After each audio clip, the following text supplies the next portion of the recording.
Hello and welcome to my channel, My Garden, My Passion. It has been raining continuously here since the past 1 week, and rain can make wonders in a garden. So I thought, let me show you a view of my rain soaked garden. This is in the morning and it's raining again here. So you can see all the plants look so clean and green washed.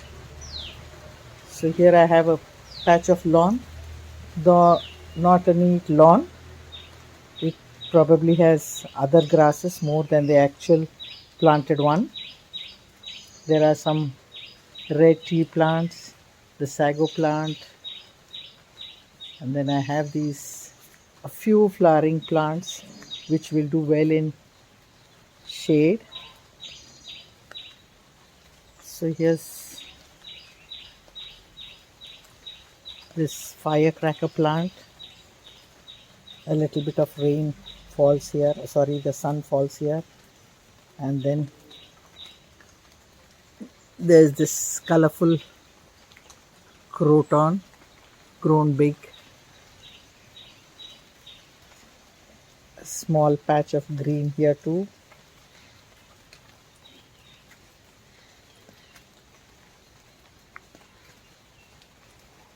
So here are some old plants, my prized Anthurium crystallinum and some begonias.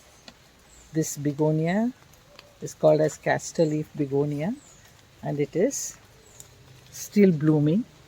Normally it is winter blooming. Now we have crossed through summer and already into the rainy season.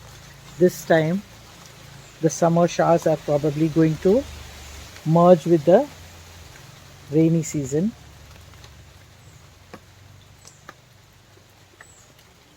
So here are some more plants. This umbrella palm grows in my compound by wind dispersed seeds. Some anthuriums, some Dieffenbachia.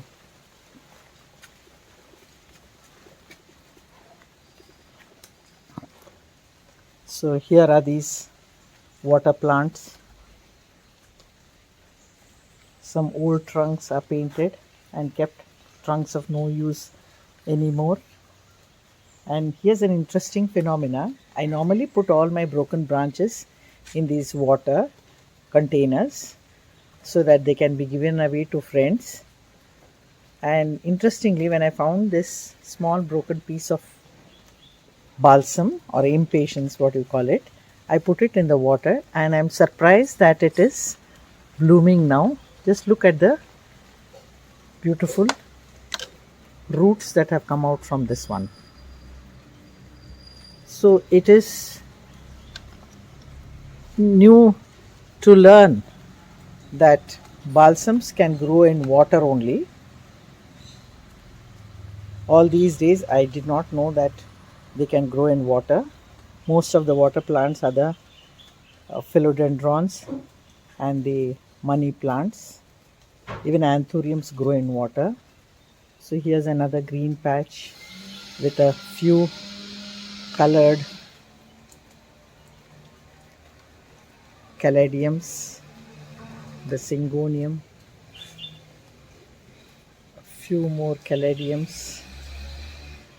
I don't take any special care of them, nor do I remove the bulbs and keep them dry. Just see that they are not watered at other times. Separate the pots, and next year when you get the summer showers, they will unfurl. And here is another patch.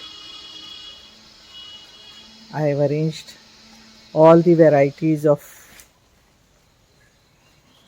sansevieria or the snake plants. This is a rare one.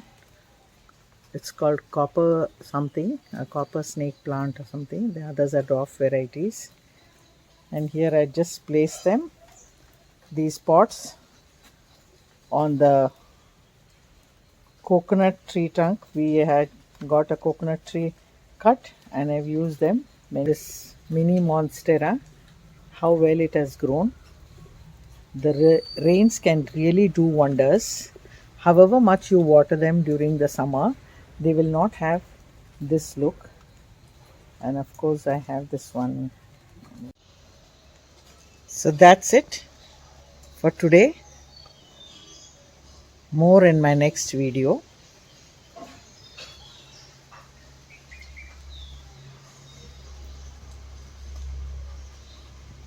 Do share this video with your friends and subscribe if you haven't done as yet.